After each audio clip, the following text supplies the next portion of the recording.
So how many people retire with $500,000? What about 1 million? What about 2 million? What about 5 million? And what about 100,000? What do you guys think? I'm getting these stats from all over the place. Some are from Yahoo Finance. There's a study by Northwestern Mutual and also one by Go Banking Rates.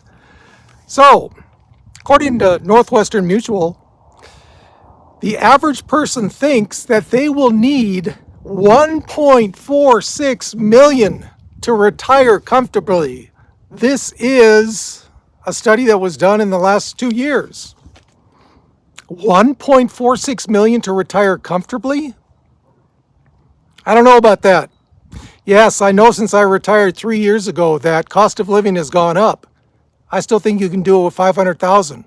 What do you guys think? What do you think? What is the amount that you think that you need to retire comfortably? Now, I'm not talking about in luxury, but to retire comfortably. Leave me your comments on that. Here's another stat. 40% of people think that they can retire on $500,000 or less. I like these people. Where are they? Show me. This was from Go Banking Rates, a survey that was done in the last 2 years as well. What do you guys think? Leave me comments. First of all, I got to mention something that I have to mention every once in a while on my channel. Only 40% of people that are watch this channel are subscribed. Guys, there's something called social proof. I don't like it, but it's a basic tendency of human nature. What is social proof? Social proof is when you're skipping around on, looking for what you want to see on YouTube. You come across a topic that you like, but then you see the amount of subscribers that person has. May not be that high, 2,000, 3,000. Then you come along the same topic with someone who has 100,000 subscribers. Which one are you going to click on? I know if you're like me, just human nature, you click on the other one, the 100,000 one. So guys, if you've watched more than one of my videos, please subscribe. This will help me get the message out to people on moderate income, which is my target audience. So please help me by subscribing. It's free. Help me with that dastardly social proof.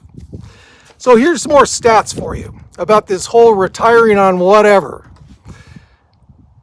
The top 1% of savers have $2.3 million in their retirement accounts. Now, these stats that I'm going to go through just deal with retirement accounts. They don't take into account other savings you may have. They don't take into account your house, your business.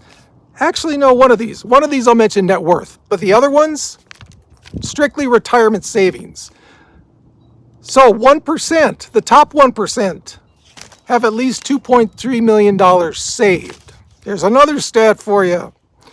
A net worth, the one I was talking about, a net worth of 3.8 million places you in the top 5% of U.S. households. Okay, here's another thing. On some of these stats, I was trying to make it apples for apples. It's like retirees as opposed to households. Some of these I couldn't get them to match up. So if it's household, I will say household, okay? So net worth of 3.8 million, top 5% of U.S. households. What's net worth? Net worth is everything. Retirement savings, additional savings, the equity you have in your house, businesses, whatever you have, all your assets minus your liabilities. Credit card debt, student loan debt, whatever you've got, that is net worth. 16-year-old Duane cropping up his ugly head again. How come? I don't know, but it's doing it. Here's another stat. Americans think you need 2.5 million in savings to be considered wealthy. That's a lot of money. Now, what's your definition of wealthy? It's another thing. Wealthy, I guess being able to do whatever it is you want to do, right? That to me is my definition of wealthy. Does wealthy equal rich? Depends on how you look at it, I guess. Rich to me seems more extravagant, right? taking a month-long trip to Europe and then hopping over to Australia for 2 months. That to me seems rich. Wealthy, to me, let me know if you disagree. Wealthy is like maybe a little notch below rich. Okay, so the stats you've all been waiting for.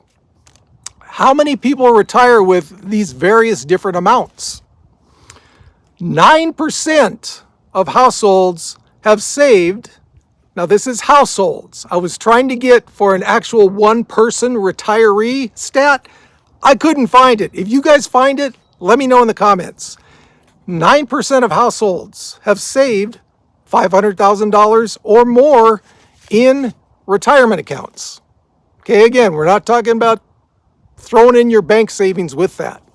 9%. Okay, that seems about right to me. So if you want to look at it from just a single retiree standpoint, definitely bump that 9% down. I don't know what you want to bump it to. 6, 7%, maybe even a little lower. But there's the first stat for $500,000. Here's another household stat. 26% have saved $100,000 or more in their retirement savings. I actually thought that would be higher. 26%, 100,000. To me, 100,000 for retirement is you're in the beginning stages, right? I thought that would be higher, especially since they say it's households. So if you look at single retirees, take that 26%, I'd say knock off 7-8% at least on that one. Okay? 3% of retirees, now this is retirees, not households. Again, if you guys can find retiree info for retiring on $500,000 or retiring on $100,000, please let me know. 3% of retirees have $1 million in their retirement accounts. Okay? Now, from a video I did maybe a month ago, 2 months ago, if you want to take into account your retirement savings plus your additional savings, that's 10%. 10% of all retirees will retire with $1 million if you take all their savings into account. I'm not talking about net worth. I know I'm giving you a lot of stats, a lot of different apples versus oranges things, right? Sorry, I was trying to get it, like I said, I was trying to get it apples for apples, oranges for oranges, pomegranates for pomegranates, but I couldn't. Where am I? Okay, so 3% of retirees have $1 million in retirement assets. 10% of retirees have $1 million retirement plus the regular savings. So what about $2 million? What do you think, huh? If it's 3% that have $1 million, $2 million is somewhere between 3% and 0.1% of retirees. They couldn't give me an exact figure. If you guys find it, let me know. I'm going to write it down. I'm going to get a tattoo of it right on my arm so I don't forget it. So, that last part of that sentence, $5 million saved in retirement savings is only 0.1% of all retirees. That kind of makes sense, right? The difference between $1 million and $5 million, it's big. Dare I say, huge? So 0.1% of people have 5 million. 2 million, somewhere between 3% and 0.1. Okay? So guys, there's a bunch of stats for you on how much people have in their retirement savings.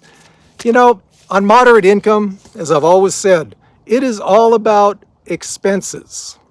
If you're retiring on a moderate income like me, a little over $500,000, guys, it's all about expenses. If you can keep those expenses low, you got it made. You got it made. Yeah, occasionally splurge on something. Maybe you want to splurge on a nice vacation once a year. Not 4 or 5 times a year, once a year. Anyone on moderate income, in my opinion, can be comfortable. It's about savings.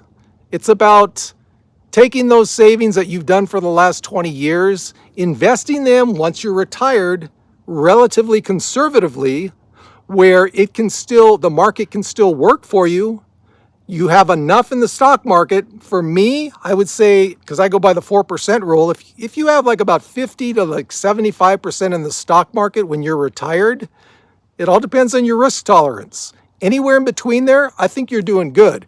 Now, I've got some comments on this channel. People say they're 100% in stocks at 70 years old. Good for you. If you can deal with this, if you can sleep at night, good for you. So guys, on moderate retirement, it all comes down to expenses, keeping a budget, and we'll get by just fine. Those people with $5 million, the dreaded 0.1, yeah, we see you, but we're doing okay.